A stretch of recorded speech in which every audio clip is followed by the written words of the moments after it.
ભાઈ જે છે તે કોર્પોરેશનમાં ફરિયાદ કરે છે.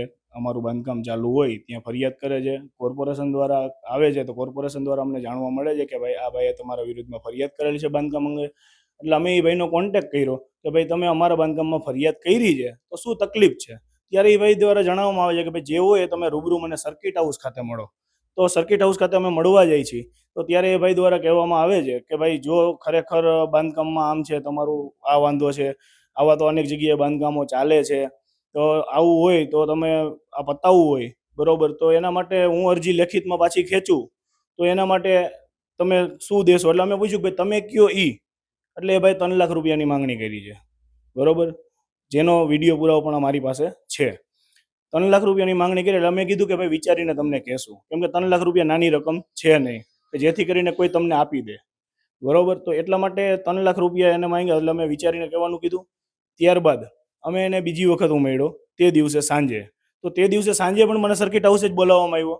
ત્યારે બી એ વ્યક્તિ એવું કીધું કે ભાઈ એમાં જાજુ ભાંગછેડ નહીં થાય બરોબર, 2-2.5 લાખ રૂપિયા જેવું તો થશે, કારણ કે હું લેખિતમાં આપું એટલે મારા કાંડા કપાઈ જાય, મારે હજી આગામી ચૂંટણી લડવાની છે, મને ટિકિટ આપે એમ છે, આવી બધી ઉલ્લેખ એ ભાઈએ કરેલો છે અને એનો પણ વિડીયો પુરાવો આપણી પાસે છે.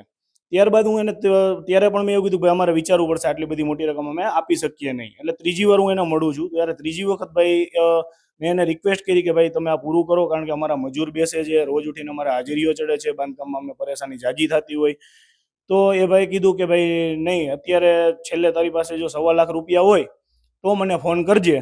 એનો પણ મેં વિડીયો પુરાવો મારી પાસે છે. અને 1.25 લાખ રૂપિયા જે માંગ્યા છે બરોબર, એ કોઈ વ્યક્તિ કોઈ એની હકના પૈસા નથી. હું તમને પૂછવા માંગુ છું કે જે વિડીયો વાયરલ થયો એમાં શું છે એમ. દાખલા તરીકે એમાં એ ભાઈએ એવું કીધું કે 50,000 રૂપિયા નહીં 60,000, એટલે મેં એને છેલ્લે શું કીધું, મારો દાખલા તરીકે એમાં કીધું કે છેલ્લે 1.25 લાખ રૂપિયા. પણ શેના 1.25 લાખ? એમાં કોઈ સાબિત થઈ છે? એમાં ગેરકાયદેસર કોઈ બાંધકામની વાત છે? મારી વાત સાંભળો, આ વસ્તુ આ વિડીયો જૂનો છે બરોબર છે, અને હવે ત્યારે ચૂંટણીના પડઘમ વાગી ચૂક્યા છે, વહીવટદાર આવી ગયો છે બરોબર છે, વોર્ડ નંબર 2માં SCની અનામત આવી છે, અને મારા મિસિસ અત્યારે દાવેદારી કરે છે, એટલે મને બદનામ કરવા માટે તેના વિડીયો વાયરલ કરવામાં આવ્યો છે. બાકી મેં એની પાસે આની સિવાય બીજા કોઈ એની પાસે પુરાવા હોય તો એ સાબિત કરે તો હું જાહેર જીવન છોડી દેવા તૈયાર છું. ભાઈ કોણ છે જેને વિડીયો ઉતાર્યો? મારી આ વિડીયો 2-3 મહિના જૂનો, કારણ કે મારે તો અસંખ્ય લોકો મારું કામ હોય, આ ભાઈનો ઓર્ડર આવે તો એનું કામ કરું.